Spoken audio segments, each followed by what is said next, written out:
All right, everyone. Welcome to Backdoor Cover Week 2. We're picking games against the spread. My name is Corey Mercer, joined here today by Future Man, who is ill-prepared for the start of the show. He's getting on his jersey. How's it going tonight, John? Sorry, I'm just getting back. I'm just getting ready now. Sorry. Oh, sorry. We didn't mean to disrupt your whatever you were doing. We're here to talk a little NFL football. And if you joined us here last week, both John and I made picks against the spread. One of us did considerably better than the other. Let me tell you right now, we don't have a graphic for this yet. We're working on it. But I, out of a possible 17 points, went 10-6-1. Whereas John, out of a possible 17 points, went 7-9-1. Now, John was pretty confident in his picks for a very specific reason. I'm going to let him explain that to you all now. So, I don't know if anybody was aware of this, but last week I time traveled for the first time. It was exciting stuff. I went to the future and I got a score and I came back and I was hoping I could apply it to my picks. I did. I went 1-0. As you know, I was winning on Thursday night. It was amazing because the Chiefs, did exactly what they were supposed to do, right? And then things went horribly wrong because the way time travel works is, I don't know if you're familiar with this franchise, Bill and Ted, but time doesn't stop.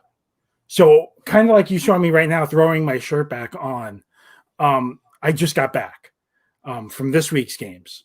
And I corrected the mistake. I watched more games than just one this time. Last week, I had to get back. I only saw the one game. So the rest of them were, I guessed. And didn't guess very well. John is the time traveler / better out of the two of us. He is the gambling expert, which he used for a lot of his rationale last week. I'm more of the football guy. I look at the teams. I look at the talent. And that's why I'm going to beat him every single week. Let's just take a look at some of the games. I was right on the Raiders, the Patriots, the Packers. You picked the Vikings. I don't know what the hell for. Bills. The Washington football team. It happened exactly like I said it would. You think I went to the future? I said that Philly offensive line would have trouble with the Washington defensive line. How about 8 sacks for Washington in that game? The Cards, the Saints, I got right. The Rams and the Titans, my pick of the week. So for I would, if you're traveling back in time, Bill and Ted style, I'm assuming you have a phone booth out in your yard somewhere. I don't want to go over the details, but what I can tell you is I come back, and I see games in between. The problem is the games are so freaking long that I'm squeezing them in. So as you know, like you're like, let's start the show Tuesday at 8:00, and you gave me like no time because the weekend just ended, right? Monday Night Football was last night. All I've been doing, I haven't even slept yet. All I've done is travel. Well, and my apologies for that. We have to do this on a Tuesday night because my child is playing football. My daughter, Natalie, they have a game tomorrow night, so I got to go be there to cheer her on. So we're doing the show here tonight for you folks. So let's go into week 2 and our very first game. What did I pick? Christy actually did a lot better than John, as did most everybody on the planet. The first game, the Thursday nighter, the Cincinnati Bengals taking on the Cleveland Browns. The Bengals bungled away a win against the Chargers in week 1. Cleveland just got steamrolled by Baltimore. Future Man, you've seen this game, presumably. Who's going to win? Yes, I've absolutely seen this game. And normally, like, had I not seen this game, it's a short week. It's a tough time to travel, the virus and everything. But the reality is they're not going that far. Right? Like, it's not far to drive from Cleveland to Cincinnati. I don't know how far it is, but it's like the same state, right? Like, they're not even going over state lines. And the Bengals do really well on the road against the Browns. The Browns, I outcoached the Browns last week, right? So the Bengals are going to win this game handily, folks. They won this game 24-17. The Bengals won outright 24-17. Yes. I have not seen the future. I just look at both teams on paper, and I see a 6-point spread in favor of the Cleveland Browns, and I'm picking Cincinnati too. Like you said, these games are always close in the AFC North. Joe Burrow showed some stuff against the Chargers, who don't have a bad defense, whereas Cleveland really stunk up the joint. So I'm also picking Cincinnati. They may not win the game, but they're at least going to cover. They won it. They won it, Corey. Okay. I will take your word for it, sir. All right, let's go on to our next game. the Atlanta Falcons, who let both John and I down last week at home, are taking on the Dallas Cowboys, who to me for a decade now have been just really an average team. They looked pretty average against the Rams. Are they going to pull out a win at home against the Falcons? So I think that here's the thing. Even traveling to the future, I don't go to Dallas. I just don't go there. I don't blame you. But from what I gather, Atlanta's a pretty good traveling team. And I think Atlanta is going to travel well to Dallas because they want to, I guess. And they will at least cover the spread in a Dallas team that's going to be pressing this week because they need to win this game. Well, that's sound rationale that the Dallas Cowboys have a 5 points favorite on the spread. I just don't see Atlanta covering in Big D. I think this is one that the Cowboys are going to win, and they're going to win by a touchdown, so I say they cover. Yes, I agree. The Cowboys absolutely suck. Unfortunately, it looks like Atlanta may as well. I've been back and forth on this one. Truth be told, I got off work very late, pretty much threw on the computer, haven't even looked at the picks yet, so I'm picking this on the fly. Nobody likes excuses, Corey. Oh, this isn't an excuse. I'm still going to beat you. So we're going to go with the Dallas Cowboys to cover the 5 point spread against the Atlanta Falcons. Now let's go to. He agrees with you. I don't even know if I agree with me because I'm really hoping that Atlanta pulls off the upset here. Let's go now to the Detroit Lions against the Green Bay Packers. Packers were lights out against the Vikings. Aaron Rodgers very mad at the front office there in Green Bay, and it showed. The Detroit Lions had a 3-score lead against Chicago. Couldn't even seal the deal on that one. This certainly is trending one way. Green Bay is 6 point favorites. John, who wins this one? Yeah, it's trending one way, and it's trending to the team that usually hosts teams in the Pontiac Silverdome. I'm going with the Lions. Why? Because it doesn't make sense, and usually the Lions cover against Green Bay. Look it up, right? I'm pretty sure it's a fact. Okay, so there's the betting guy saying take the Lions because they almost always cover against. Oh, thank you, Christy. Against the spread, I'm picking Green Bay because they are the far better team in every aspect. So again, the football guy going against the betting guy. Take Green Bay. Take the 6 points. It's going to be by 3 scores. This one's a no-brainer. Let's go to our next one now. We have the Minnesota Vikings hoping to rebound against the Indianapolis Colts. Colts did exactly what John predicted last week with Phillip Rivers in stinking up the joint when he picked the Jaguars. Very smart pick there for you, sir. And the Vikings, they put up some points in garbage time. They're looking to rebound and have a much better performance on the road against an undermanned Colts team. Who wins this one? So here's the funny thing, right? I did go to this game. And what I can tell you is what you said last week about the Vikings is very true. They do not have an offensive line. And the Colts are going to prove that time and time again. Even with their lackluster defense, they're going to look like a top 5 defense this week. They're going to shut down that run game, and they're going to shut down the passing, believe it or not. Thielen's not going to have the day he had last week against the Packers. And, Zach thinks I'm wrong, which is fine. He's a Brewers fan. How much more wrong do you get?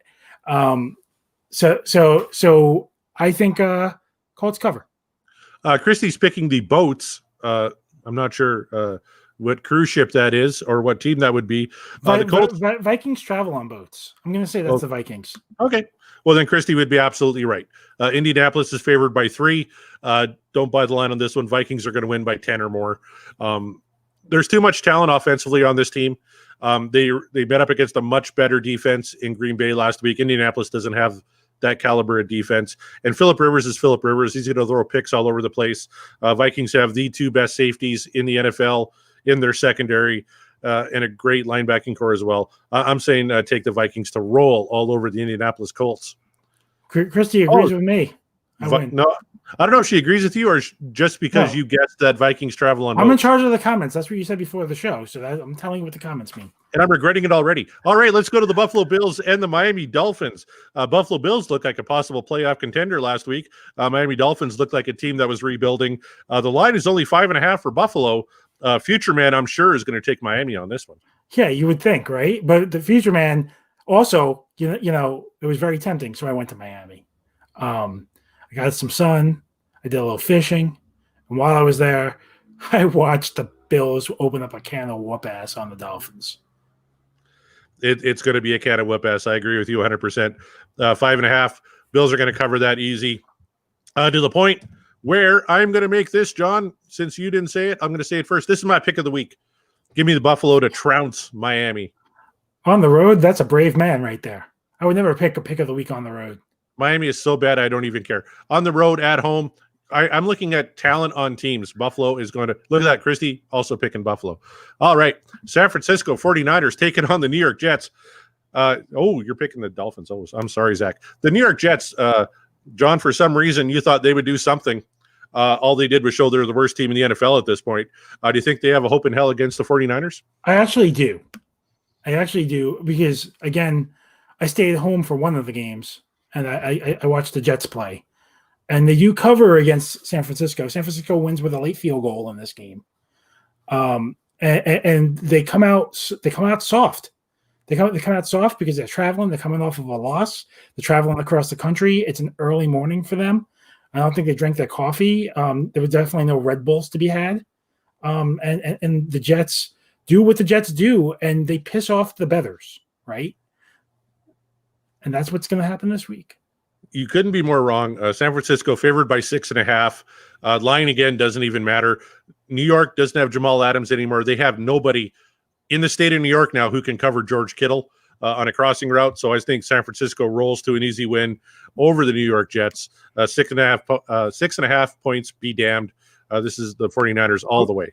Corey, your assumption is that they get the ball to George Kittle. That's going to be easy. Going to be easy. That New York Jet defense is soft, absolutely soft. And you know it's true. You're already regretting picking who you did. No, sure. Okay, let's go to the LA Rams and the Philadelphia Eagles. John incorrectly picked the Eagles to win that game against the Washington football team. The LA Rams, we both predicted to beat the Cowboys, and they did. Looking kind of average in the process, but so did Dallas. Now they're rolling into the link in Philadelphia. This could be a close game, not by my estimation, though. Who do you like in this one?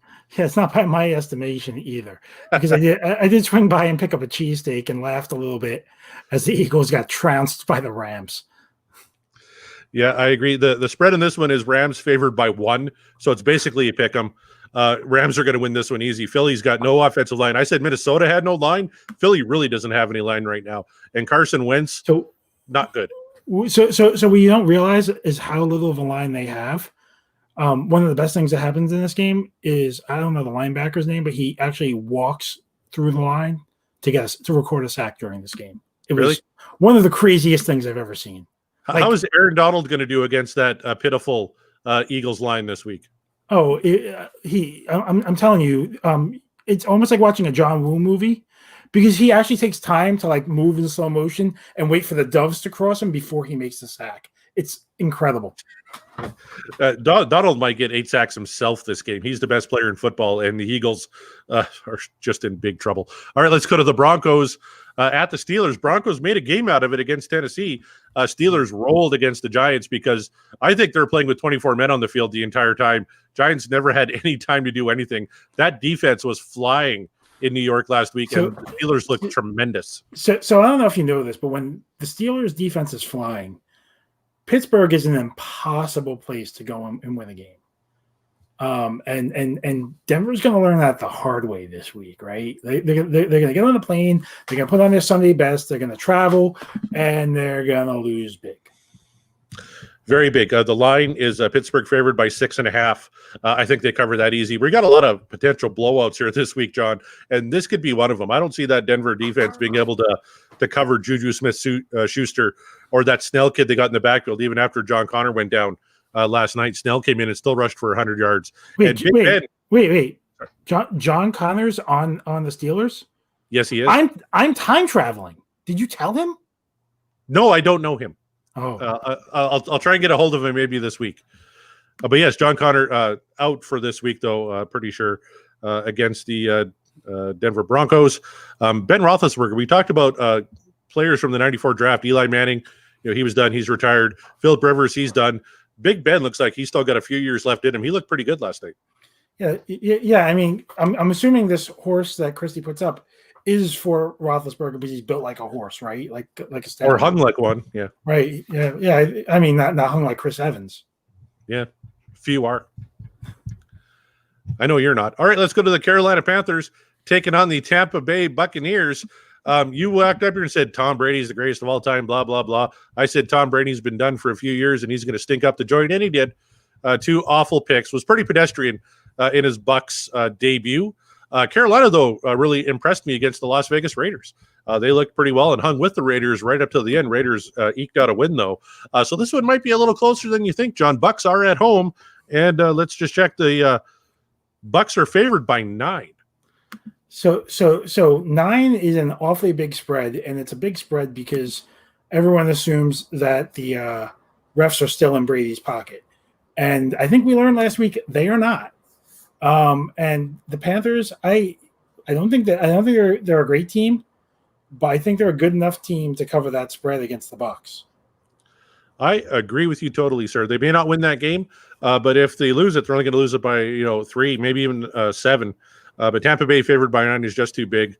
There's still miscommunication between Tom and his receivers. Like, they haven't got that all nailed down yet, and it might take 3 or 4 weeks to get that tight, especially with no preseason. So give me Christian McCaffrey to have a huge day here. Yeah, Christian McCaffrey is still the best player on the field on either side of the ball.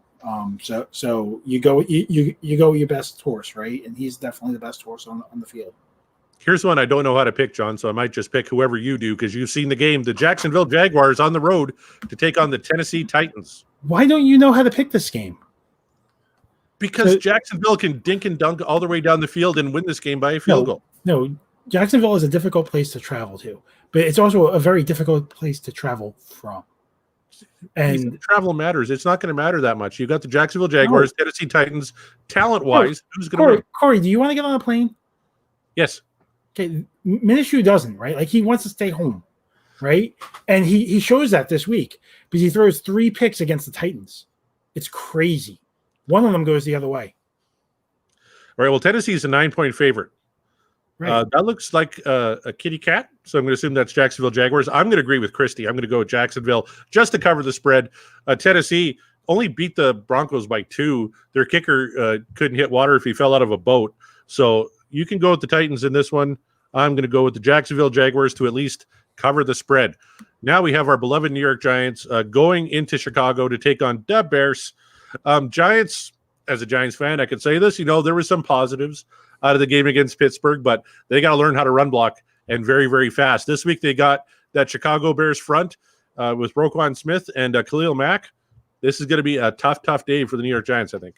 It's going to be a lot of swing passes that you see and some screens because I was there. And what I can tell you is Saquon has quite a day. And what we forget is what great road warriors the Giants have been the past few years. Now, I'm not saying that they win the games, but they certainly cover. Last year, they covered 7 out of 8 games on the road. And this will be one of those games this year. And I'm going to agree with you on that one, just because the line right now is Chicago 6.5. With a Mitch Trubinsky team, I can't pick Chicago to beat the Giants by 6.5. Daniel Jones, aside from the 2 picks, looked really good. Really good. I liked a lot of the things he did with the ball. We got to learn how to run block. We got to learn how to pick up a stunt, how to pick up a switch, all sorts of things. But they're working on it. I think the Giants are at least going to cover this week in Chicago. I agree with you. You know where they can learn how to pick up a switch?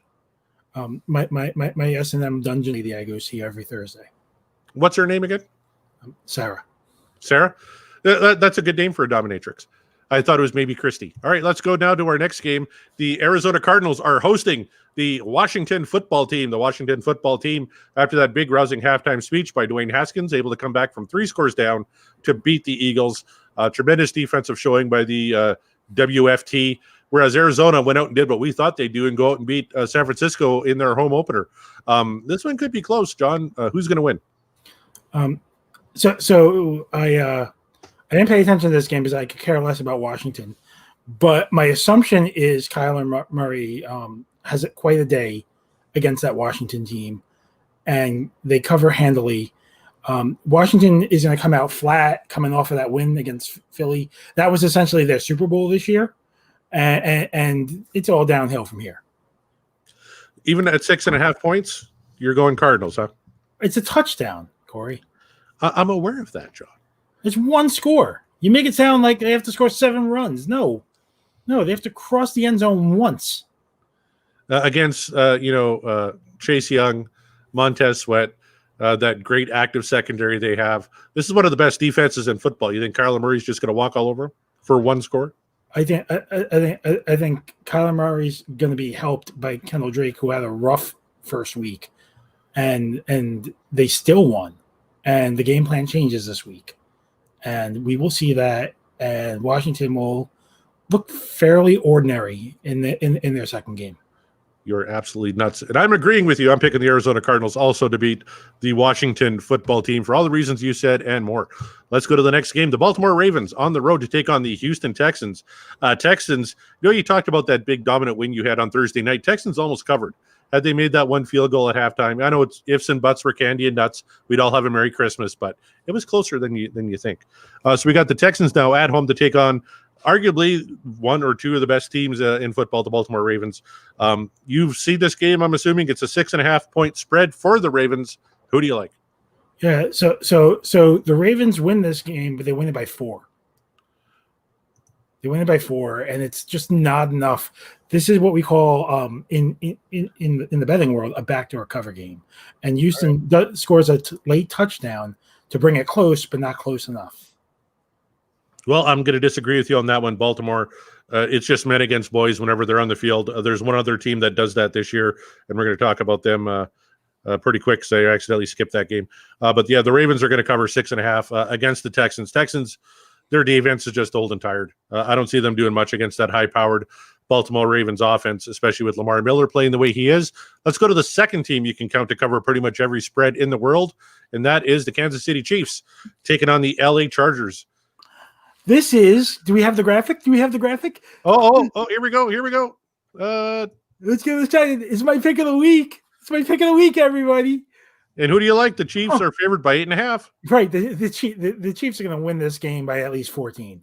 Right. Like it's not even close. Like you talk about men and boys playing. Right. This is like Pee Wee football and an all pro team going head to head right now. Pat Mahomes is going to have his way with this defense every which way he can. Yep, I agree with you. Chargers have a lot of talent. If Derwin James was in the lineup, he plays Patty Mahomes very, very well. I'd say maybe they cover in that instance, but KC would still win. But without Derwin James, KC is going to roll all over them. They win by 3 scores pretty easily, I would think. All right, that's a great pick of the week, John. Good job. Let's go now to the New England Patriots and the Seattle Seahawks. New England kind of dinked and dunked their way to a win against Miami, only beating them by 10. Cam Newton had a lot of rushing yards in that game. Whereas Seattle, we thought that line was a little strange last week with Seattle and Atlanta, and they were begging us to pick Seattle. Turns out we should have done that because Seattle handled Atlanta pretty well here. Pats and Seahawks, who do you like? So, I gave Belichick a lot of credit last week for being one of the best coaches in the NFL. But one of the other longest tenured coaches in the NFL is Pete Carroll. And Carroll, had a rocky beginning of his career, but has really made a home for himself in Seattle. And I think this is a statement game for Carroll this year. I think Belichick is traveling. Belichick's team isn't quite what it's been the past few years. He doesn't have Brady. He showed he could do some fun things with Cam last week. I think he does some more fun things this week. But I think Seattle's just the better team. I think Seattle probably wins this thing by 6 or 7. I would happily give the points and under the lights and take Seattle. Seattle is favored by 4. So this is a pretty easy game to pick for me. I agree with you. Seattle covers 4 points pretty easy. You're exactly right. They're just a better team at this point. And New England's still trying to get things figured out. They'll get it dialed in. They'll make the playoffs, but they're going to roll into Seattle, which is another tough place to play, crowd or not. And I think this is going to be an easy win for the Seahawks. In our final game, we have the New Orleans Saints traveling to Las Vegas for the first time ever to take on the Raiders. The New Orleans Saints had a couple of hiccups, but still managed to beat the Buccaneers pretty easy by 11 points. And the Raiders had a tough time with the Carolina Panthers. New Orleans right now favored by 5.5. They could be without their number one receiver, Michael Thomas, though. I'm curious to know, future man, who wins this game? So I know that we're concerned about Thomas, and we should be, because Thomas is more of a decoy in this game, but Breeze is still the quarterback, and Kamara is still the running back. and those are still the two best players. We talked earlier about McCaffrey being the best player on the field. Two of the best players on the field are on that side of the ball on that team, and it shows. And they win, and they cover on the road on Monday night. They absolutely do. Raiders have one of the best running backs in football in Josh Jacobs. He had a huge day, but New Orleans plays the run very well. And I just don't see that Las Vegas defense being able to keep track of everybody that Drew Brees has for weapons. Even without Michael Thomas, they still have Emmanuel Sanders. They still have Jared Cook. Of Alvin Kamara, like you said, they didn't even really use Alvin Kamara much in that game against Tampa Bay. They were running Latavius Murray. So, right. Yeah, this is easy for New Orleans, I think. So those are our picks this week, John. What game are you most looking forward to here in week 2? I am looking forward to the Giants winning on the road in Chicago. Me too, my friend, because I think that's going to happen. I'm very much looking forward to that as well. Outside the Giants, is there another matchup that jumps out at you? Yeah. I always enjoy watching Kansas City win and making sure that I get my pick of the week right, because that's all my only goal is every week. No, I hear you, and that's why I'll be every once in a while flipping to Buffalo and Miami just to watch Buffalo trounce all over the Dolphins. I do want to warn you, though, that the Thursday night game this week, it looks like a turd. If it looks like a turd, it is a turd, and it was a turd. It was honestly, I time traveled to take a nap essentially, but I was right about the game, so I felt good about it. Yeah, it is not going to be a fun watch. But that is all the time we have for this week, ladies and gentlemen. Once again, I am in the lead over John, 10-6-1.